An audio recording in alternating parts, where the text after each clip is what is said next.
This is the Men and Dad Show, a talk show for men by men. We'll talk about responsibilities of being a man, issues of how men think, feel, perspective on politics, sports, fatherhood, and relationships. Hey, I'm Mercedes. How you doing? Meet Mercedes, a construction worker, a father of 4, and one of the most animated men you'll ever meet. Being politically correct is not in his nature. Work is work there, buddy. Balls to walls, baby. Balls to walls. On the other hand, this is Dyvon. He is a man of faith who have continued to serve his Christian religion and his community. As we always face trials and tribulations, Dyvon always faced any challenges with a smile. And as far as for me, I'm Jeff. A husband, a father, a son, a cousin, a 5'2" short motherfucker who hasn't grown since the 6th grade with a baby-faced look that still to this day gets carded buying lotto.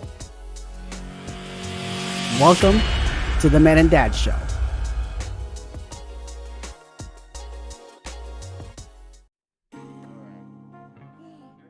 Okay, so welcome to the Men and Dad Show. You have Dyvon over here, and then my little pumpkin. Oh, Ma's calling you. Go. Close the door, please. You gotta love them when they're at that age. Yeah. Alright. So, at least it's time to eat. Just get over, man. Come on. Let's get this set up. There you go. Alright, so we're gonna get interrupted by this little one, which is okay. That's why it's called the Men and Dad Show. You gotta be able to handle having kids and everything. So, alright. Dyvon, what's on your mind, man? What were we talking about earlier? Today we was talking about just sometimes kids don't know. You know, sometimes there are other kids out there that's grateful for having a dad, you know, and a man in their life.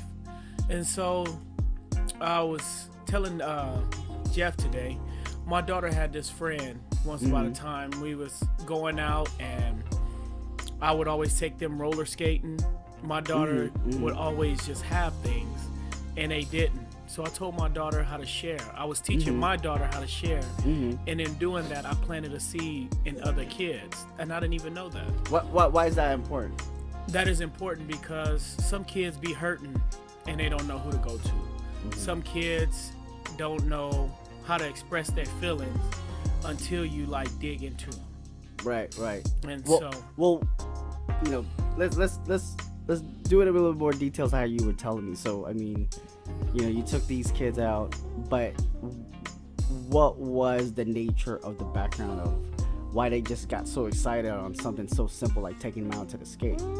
Well, their father paid attention more to his work. He paid attention to more to other things besides them. And so when I realized that he was doing that, I was just like, okay, try to be a big brother, but didn't realize I was being a father. Okay. And so how the way we treat our family, that's how the way we should do others. And that's why it's important to be a father. Because at the same time, when you're trying to be their friends and try to do everything, when they don't get things done their way, then they start not to like you. That's a great topic because I think when you see that, I mean, what's a good show? There's a show on TLC called Smothered where the mom and the daughters are like best friends. Yeah. You know, and sometimes what's being fed is like, you know, when you're a parent, when you're a father, that's, you have to draw a line. Like, I'm not your friend. Yeah. You're not gonna like the decisions I make for you, but it's important because it's for you to grow and to be better. Yeah. You know, and they don't know that when they're kids. They don't realize that. And then after that, you get a flashback like, man, that's how my dad was talking. Like, damn! Shit. Cause imagine if we didn't have them doing what they did to us, like when it was time to party, you was giving me an example. Like you was like, man, I should have had a parent that not care. but now we're in a higher situation. Yeah. Like we have, houses, cars, and we're grateful for them. Yeah. Like even though we wanted everything else everybody else had, we got the best still. Yeah, and it's and by showing that you care so much and that love, like it's priceless. Like we value it now, but at the time when I was a teenager, I was 16, 17, I was so pissed. I was like, damn, I can't do nothing. Yeah. I can't go nowhere. I can't get away with anything. But, it really comes to a point that it's just more of taking the effort, to spend some time with your kids. And sometimes, with work and trying to balance life and bills and making sure everybody's taken care of, you lose that factor. It's not on purpose, but sometimes you just get so tired that you're just trying to focus to make sure everybody else is taken care of. And you just said two things that I wanted to talk about: time and love. Those are the two main important things that we try to show them. And I think as kids, they don't understand. And even mothers understand that love and affection, and they have more time. So when we give in our time, we're giving our love also. And sometimes they mix up everything. They thinking that we're just spending money and we're just, that grocery store. They can go in, shop, get what they want, and leave. And that's it. Right. And they don't understand that stuff like that hurt our feelings. Well, it just comes to a point. I mean, look at this. This is a perfect example since we just went through Mother's Day. Mother's Day, everybody get flowers. Yeah. Mothers get, everything appreciated, as they should. Yes. Because they're the one that bears and creates children.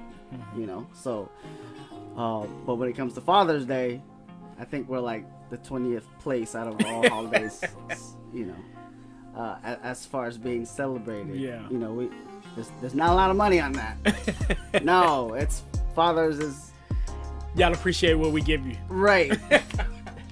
Which is fine. We're used to it. Yeah. But we have been so programmed that, hey, to be a man, you gotta be tough, right? You gotta man up. You gotta do all this. But not understanding that, hey, we're also human beings, that we also look to be nurtured. Yes. We also look to have, to be talked to and be feelings that. Because it's always like, hey, man up. Yeah. Don't talk about it. Keep it inside. But what happens if you keep all those emotions and those feelings inside and not showing it? You create a walking time bomb. Yeah, you're just gonna explode, and and you never understand. Like, man, what happened with that guy? I thought he was cool. Right. And you never knew that there was so much emotions that has been a burden of carrying him. He didn't have nobody to talk to because, guess what? We're not supposed to be talking about our feelings. Yeah. We're programmed that way. So, and it's really, it's big, and it comes to a point that, when everybody else would show appreciation to their moms, it's great. But it seems like with dads, it's kind of like a silent topic. And like, dad's gonna be fine. It's like, no, motherfucker. Like, shit, I need a hug too. Like, show appreciation too. God damn. And then let's bite on this. And like he said, we're not downsizing moms or nothing. We love them. I love my mom.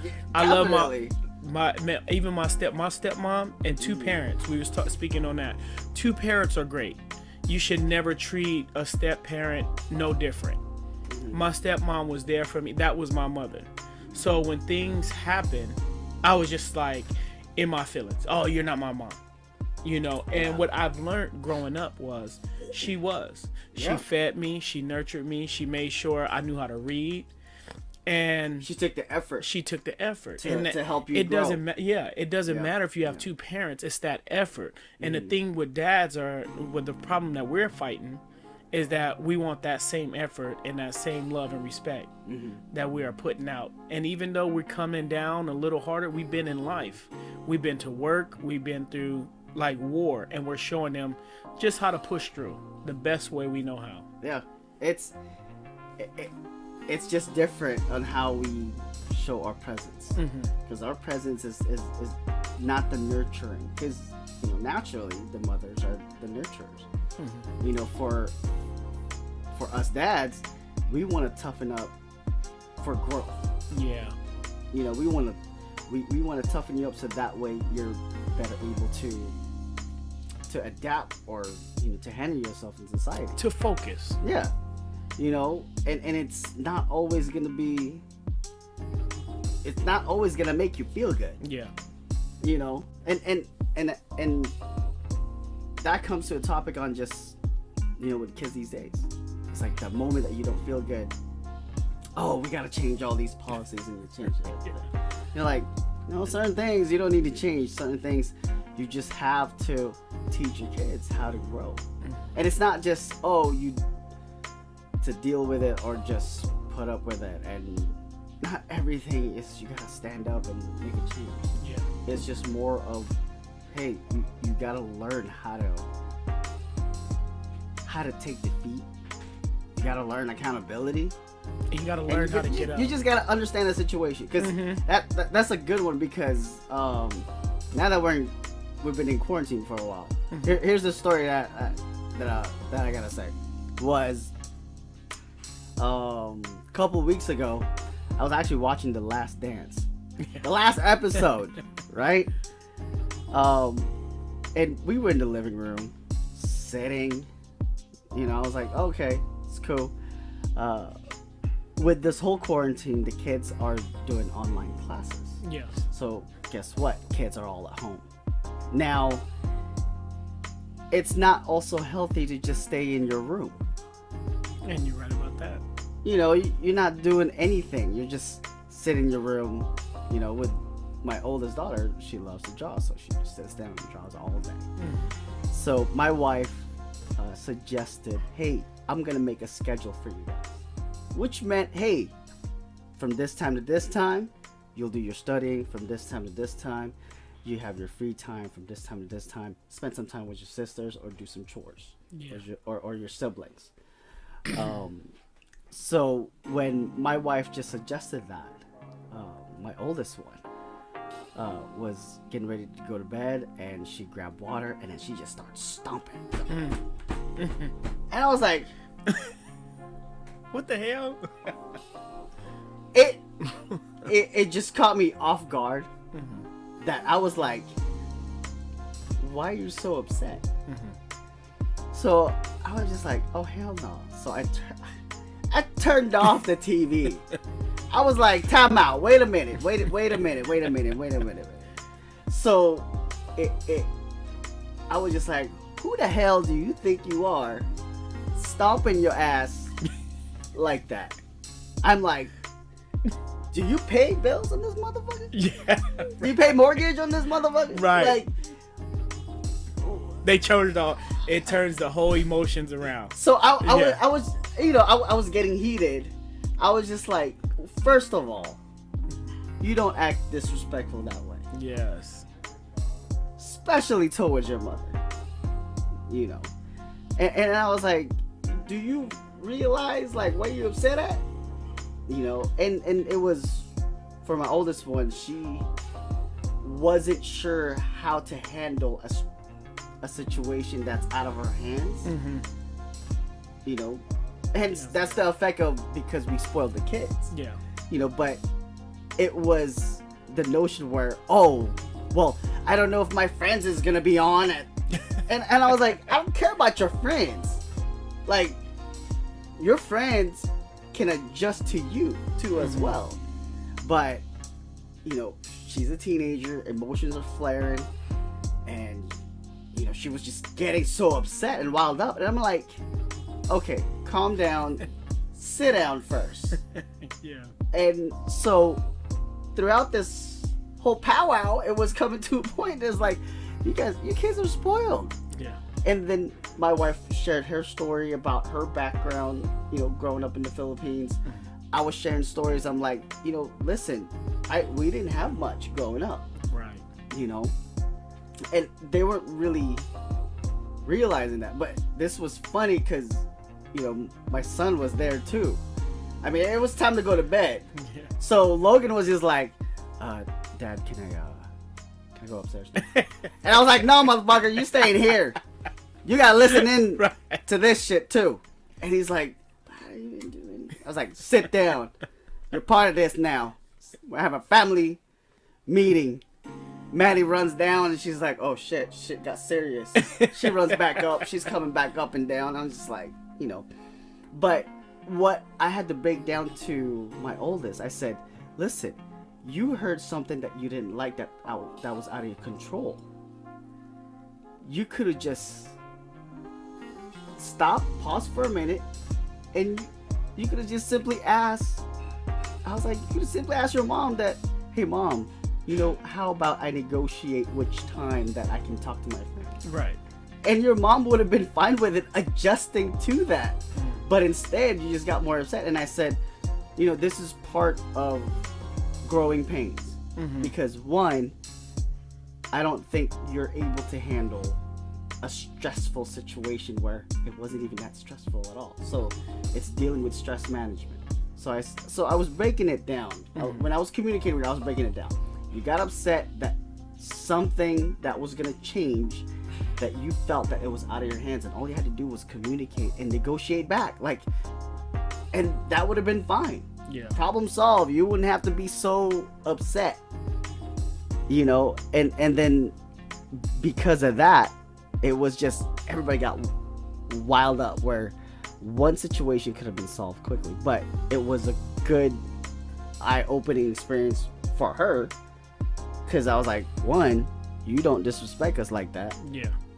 You know, because if the key thing is, if we, to me wise, in my point of view, if I would have let that pass, it's gonna happen again. Right. And that's part of the whole growing up. It's just like, if you don't call them out, they're just gonna walk all over you. Yeah. And they know what they could get away with. And let me bite on that walking over you. So I'm almost in the same situation. Yeah. You know, and my kids grew up in their mom house and mine. I Right. fought for my kids ever since they were younger. Mm-hmm. You know, and some people just some dads just give up. Hey, I'm not gonna win. I don't care. I can move on with my life. I didn't do that. My father taught me, you want something, go get it. If you're hungry, Right. go eat. So that's Right. how the way we feel over our kids. Mm-hmm. And so, long story short, my daughter, she was down in California. She lives with her mom. And the California school system is down, but the parenting, we both got to be on her. And so she didn't graduate in time, but she came out here. And at 18, she graduated from Pima College. Right. So I'm her biggest cheerleader. Hey, go. Yeah. You're supporting her. I'm supporting her. But I'm like, okay, at 10 o'clock, even though you're grown, even though 10 o'clock, you got to be back in here. If you're not working or going to school, you got to be back in here. Right. And so sometimes she would go and stay at a friend's house and then call me like later on, and I got to get up for work. Right. So I was like, okay, like you said, if you let little stuff slide, it'll build up. So I was okay with things, and I was like, okay, well, you're older now, but you need to make sure you complete your schoolwork and you graduate. Yeah. You know, you have a career, not just a job. And teaching them that difference at a young age, and that's what we're doing. Yeah. And so with her learning that, and with my hustle and ability, she graduated again, going into being a nurse. Nice. And so that's what I said too. I said, you know, man, let's go. Right. Well, 3 months went by, and she has this little, just regular job. And sometimes we still are their supporters, but at the same time, we know what it takes to succeed. Right. And it's not slacking. Nor we didn't do that to them. When we slacked off, we punished ourselves. Something wasn't done right. We corrected it. No groceries in the house. Right. We went and got them. Oh, why You did I have do to. that? If not, you're gonna be hungry. Right. And so we expect them the same thing. But if they don't know, from us, then they're not gonna learn. No one is gonna teach them. They like, okay, well, didn't your mom and dad? That's exactly what they're gonna say. The first word that they're gonna say, did your dad teach you this? They said, do your dad and your mom teach you this? And so, long story short, now she's just working regular jobs, and she's trying to get the money Right. to get into college. I mean, to pass her test. And so she failed the first time. And I told her, sacrifice for victory. Right. And what I'm teaching them that from is because you don't need new shoes. You need to pass your test. Right. You don't need new clothes. You need to pay for your schooling. You need to make sure I'm here to help you. I'm your big supporter. But at the same time, she gave attitude. She knows what she's doing. They're at that age when they know what they're doing. We still can't give up on them. You know, if she came back and still talked to me, hey, Dad, I was wrong here. And let alone that, she left 3 bags of trash in her room. And I was, man, you see I'm dark now? I was red. I was red. I turned red. purple. Oh, no. I turned purple. I was like, God damn it, you better get... Right. And so I was so mad. I told her, you need to stay at one of your friends' house tonight. Because she's older now. Yeah. And so she got so mad. She got all her clothes and she left. And so she moved. I don't know if she moved back with her mom in California. And... I'm just it's that pride. It's that pride. It's that pride. Well, you don't want to tell me what to do. I know what I'm doing. Exactly. It's that pride, but you know, it's needs to be done because it's harder out there. Yeah.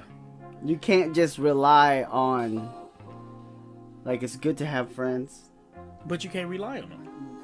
There's a difference of friends and there's a difference of the friendship that is made that you know it's for life, right? I mean, there's always with my oldest daughter being in 8th grade, so that transition from 6th grade to 7th grade, because that's middle school, that's a big jump now. What I was telling my oldest daughter, I was like, listen, you're gonna experience a lot of new things, you're gonna meet a lot more new people, and just to let you know, you're gonna be facing a lot of growth and knowing more about yourself on what you like and what you don't like. Yeah. The only way you'll know that is just go for it. Yeah. Go experience whatever, go join as many clubs as you can, so that way you'll realize that, hey, I like this, but I don't like this. That's the only way you'll figure it out, right? Just like they taste buds. Yeah. You like, hey, taste this. Yeah. Okay, I like it, but you don't. Yeah. You like this, I don't. Yeah.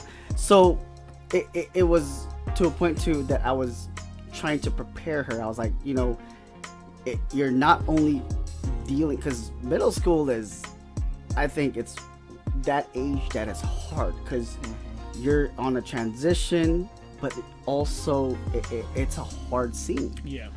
Being at that age, you're like, you don't know who you are. Should I get to this crowd? The peer pressure, it can be overwhelming. You got bullies, you got people that don't care. Shit. You have 7th grade, Sylvester Middle School. Man, you know what they were doing to Sevies? What they was doing? They were taking the Sevies, like picking them up and throwing them in the bushes. You get what I'm saying? I was just like, oh shit. I was a big boy, see, you were the big boy. I was like, man, how am I gonna get out this alive? Yeah. So I was just ducking. I was, going through like locker rooms. But what made it better was I knew some of the 8th graders, so they were cool. They're like, hey, he's with me. Yeah. So I was like, oh shit, okay, I'm safe. Thank you. But still, like, when you're alone, you're like, oh shit, you're looking. It's hard for boys. It's hard for boys, man. Girls experience different types of bullying, and sometimes it could be worse. Yeah. Boys is just all physical. Yeah. Like, just throw them in the fucking bushes. Get over And that's it. why you need your parents too. So, and with my oldest, I also told her, like, listen, prepare yourself that everybody's gonna change. Who your friends are from 6th grade, may not be the same when you get to middle school and up to high school, because people just grow apart, and there's nothing bad about that, but it was more to the fact that I was mentally preparing her what to expect. Right. Because when it happened, she told me about it. She talked to me. She's like, Dad, I'm not friends with this guy anymore or this girl, because we just have different points of views. Yeah. And I was proud of her to tell me that. I was like, well, here's the key thing: communicate and connect with your kids. You just got to keep talking to them. So with my oldest, she was telling me stories, on the daily about what's going on in middle school. And for dads, just take it in. As men, oh man, he's right about that. I zone out. I'm like, I'll fuck a kid up. Excuse me, I'm cousin. I'll fuck a kid up. I zoned out. I was like, what happened now? Because you get these stories, and it's middle school stories. Yeah. Well, Dad, because this guy said, this girl said this, and this, and you can't believe it. I was like, oh man, you just learned how to say, okay. Yeah. Really? And in the inside, you just like, I'm gonna get him. Just get over it, But my oldest one was saying, when she tells me stories, I was like, oh man, that sucks. And I was like, well, what do you think? And she tells me what she thinks and her opinions, and that's part of her building confidence on maturity. Because it's important at that age to feel confident, right? Because you can be insecure, you can be depressed, you could just lose yourself on that. So by letting them grow on their own is beautiful, to have their own opinion. Now certain things I'll be like, hey, whoa, let's not do that. Yeah. She tells me just like, Dad, I got these friends and they're telling me their stories. I was like, well, that's not good. Let's not do that, right? And she's like, no, I don't like that. I was like, okay. And that's another thing. Some parents don't know how to teach them right and wrong. Some people don't know. It's like flashy. Let's take flashy for instance. Some people try to be more flashy than others. You teach your kids not to be flashy, because those are the ones that always I teach mine. Those are the all ones that always try to impress because they're hurt. Those are the ones that try to show their feelings by materialistic things. Yeah. Or those are the ones that's going to get robbed. You catch too much attention. Exactly. You attract too much. Yes. That's a good one, because see, my dad, as much as we clash when I was growing up, oh man, we clash. Rest in peace, Dad. He wanted to instill with me book smart and street smart. Mm-hmm. Okay, so he knew I was book smart, 4.0 GPA, whatever. Yeah. But my dad was like, but are you street smart? Yeah. And I was like, I know what the streets is, Dad. Don't tell me that shit. But it was to a point that because they were so strict, my parents didn't think that I had that side of me to be street smart. And so I was just like, whatever, I just kind of brush it off. But it made sense for me. Was, I think what he was just saying is like, for street smarts, it's really more adapting, to your situation and really looking at people, having that connection, being able to really feel out people, to see if you can trust them and you can't trust them. I mean, it's the only way to really learn if someone's shady or someone doesn't have your back is really when shit goes down. Yep. If it's a true friend that's gonna stick to you or just gonna, run away. And you just said something that most people don't teach their kids: street smart. So we want our kids to be high intelligent. They are.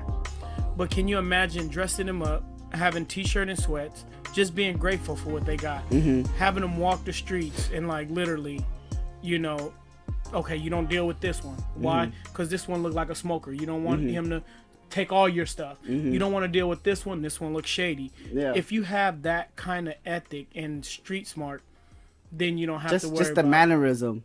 Just the mannerism. And really, it's the catching the wrong attention. And you're right about that. Because like everybody's all about with Instagram, right? Yeah. This is how old I am. I don't even have an Instagram account. Like Insta what? So but you have these images that's showing, right? oh, I'm living this fabulous life. So everybody's making this facade. Yeah. Right? You know, I have this flashy car and I got this girl where the car's rented and the girl is probably just a paid actress. Right? She did a bikini and everything. Right. You know, so but you have something to post that looks such a great image, but it's not. See, life is not perfect, but the only way to really appreciate is to really start seeing for yourself. Right. You know, because I mean, the only thing I flash is my wedding ring. Right. Right. I was never the dude that flashed. Which is fine. That's not. I remember my dad tried to buy me a watch, like back in the day. This was like in high school, and it was at a jewelry store. It was at the mall. So he got so offended because I was, you know, I was quick with my words. I was like, I don't want no Power Ranger watch. Right. Oh man, he was so pissed. He was like, the fuck, like you. Ungrateful, like yeah. Never mind. And I was like, I'm sorry, Dad, but my mom was laughing. She heard it, and even the lady, the sales lady at the store heard it. So I was bad. My mouth was bad. But you know, it was just I wasn't flashy. I didn't want to be flashy because you catch the wrong attention, and once you catch the wrong attention, it's just so negative. And it gets stuck in people's head. Remember that. Yeah. And I mean, it's, you know, we in a society that, hey, it's a dog eat dog world. So you know, like with baby, someone's gonna take that shit from you, and you can get shot up. And is it worth it? And it's not. You know, so that's why it's scary to flash everything. You know, so. To all the kids, don't be flashy that much. Don't show them too much. I'm gonna tell y'all what my grandfather used to tell me. Don't let your left hand know what your right hand is doing. Oh shit, that's deep. Don't that's tell your left hand. That's some fucking yin yang shit. Like that's some wax on, wax off. The serious, because if you tell your left hand, hey, I got a whole bunch of money here, they gonna take it. You can't tell them together. Like they can't work together as a team. They can't work together. They come from the same body part. Can't trust each other's hands now. That's what I'm saying. Shit. Hey, the other one to take it because it feels empty. Right? That's how the way people are. That's true. People feel empty. That's true. Yeah, that's the thing. People feel empty, and they always try to get something to fulfill that emptiness. And sometimes it's good, sometimes it's bad. Right. It just, you know. And that's what we keep teaching our kids also. When you're feeling like that and you're feeling with that father instinct, just like my grandfather taught my father, if you're feeling a certain way, bring it to me. Yeah. Because what that do to a person, and even though it will stress the father out, we find ways. As fathers, as dads, as men, we find a way. Even if it was time to eat, like I said, he will find a way. Yeah. We don't know how. We sometimes get in that situation. For men that do struggle, you find a way. Whether you go pray, whether you sit down and get your mind together, whatever you do, work out, whatever you do, come back stronger. Yeah. And that's what some of them are scared of. And that's what we need to teach our kids. And, you know, I'll be honest with you. I mean, ever since we just started working out, you know, we would do our walks and we just talk. It was such a healthy feeling that, you know, when we talk, and then we relate, even though it could be any situation, we always relate as men and as dads, and that made me feel like not alone. And when we were talking, it was releasing out the stress, because sometimes we just carry such a heavy burden, and if we just become quiet and just take it all in, like you said, it's a time bomb, because you just explode, because it's overwhelming, intense of emotions that, you know, you need to let out. Yeah. You know, so really is we're not young bucks anymore. So right now we're at a point where we appreciate more of what true friendship is that really what, it's not just that slang term from Bad Boys, right? Yeah. Ride or die. It's really more on, like, we can see ourselves. Like, I see you, Mercedes, and John. you know, John, and all the other guys that I know now. Still, 50 years from now, Yeah. you know, we can still be out on the porch and just bullshitting and talking, and simply because, you know, it's gaining that trust, and it's getting that brotherhood, you know, among men and among remind dads. yourself of this: we're installing trust into our kids. Yeah. Some men don't think like that. Some fathers don't think like that. We're showing them how to trust, because if like I said, we're family. So if you didn't, I sit down and eat at your house. I sit down and I could come and grief here, like you said, even if it's not even, we could just relate everything. Yeah. And so having that and having each other like that, that's what will bring men's tighter. Yeah. That's what will bring dads closer, Yeah. instead of pushing them away. It's life. Because some of them run because child support. No, you stand up and you say, hey, even this won't stop me from you. Right. It's life. And I told my kids, and show your kids sacrifice. Yeah. Because in doing that, it'll brighten them up. Even I told my daughter, I told her this metaphor. I said, if you was born with one arm, you would, and people was bothering you and picking at you and teasing you as you got older, I said one day you will wake up and have two. She said, Dad, why would I can't grow it. I said, because I would cut off one of mine and I would give it to you. Oh, that's deep. And so she was like, wow. I said, because if you don't see me cutting already, that's fine. Later on you will. And sometimes where we get hurt is that they don't see the sacrifice. They don't see, you know, me cutting off. It's a metaphor. Right. We cut off certain circulation that we do, and showing them like, hey, this is for you. Yeah. That's like that footprints in the sand. Amen. That's it. That's, you know, and that's beautiful, man. So, and I know there's a lot of men out there and a lot of dads out there that really have a lot in their heads. Yes. And a lot in their hearts, you know. So let this be, you know, the show that, hey, you're not alone. You get what I'm saying? We're here with you. So I mean, this is just talking about men and dads, you know. And even if they have problems, they should contact you. They should contact us, period. Like all of us sitting right here, some men feel like y'all don't got brothers. We here. Yeah. And also, I mean, later on we'll click a hotline for those two that needs help. That'd be good. You know what I'm saying? So you're definitely not alone, man. So this is what the Man and Dad show is all about. Yeah. All right. Peace. Yeah. Peace.